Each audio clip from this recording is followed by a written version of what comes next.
अस्सलामुअलैकुम दोस्तों, मैं हूं मोहम्मद नोमान और आप देख रहे हैं मेरा यूट्यूब चैनल नोमान टेक। आज की इस वीडियो में हम बात करेंगे कि आप अपने दोस्त का व्हाट्सअप स्टेटस नहीं देख पा रहे, इसके पीछे क्या रीज़न है और कैसे आप अपने दोस्त का व्हाट्सअप स्टेटस देख पाएंगे। तो अभी तक जिन लोगों ने हमारे चैनल को सब्सक्राइब नहीं किया, हमारे चैनल को जल्दी से सब्सक्राइब कर लें।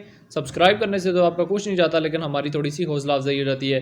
सबसे पहली रीज़न ये हो सकती है कि शायद आपके दोस्त ने जो है आपके नंबर को ब्लॉक किया हो। दूसरी रीज़न ये हो सकती है कि आपके दोस्त ने आपका व्हाट्सअप नंबर नहीं सेव किया हुआ, तो इस वजह से स्टेटस नहीं देख रहा।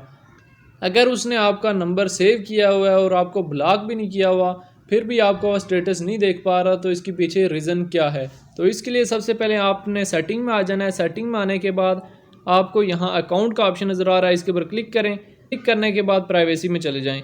का ऑप्शन नज़र आ रहा होगा स्टेटस का, तो आपने स्टेटस के ऊपर क्लिक करना है। सी माई स्टेटस अपडेट, यहाँ से आप माई कॉन्टैक्ट भी कर सकते हैं। माई कॉन्टैक्ट एक्सेप्ट तो नहीं किया हुआ, अगर माई कॉन्टैक्ट एक्सेप्ट किया हुआ है तो शायद इस वजह से आपका फ्रेंड आपका स्टेटस नहीं देख पा रहा। या ऑनली अगर आपने शेयर विद किया हुआ है तो फिर भी आपका फ्रेंड आपका स्टेटस नहीं देख पा रहा।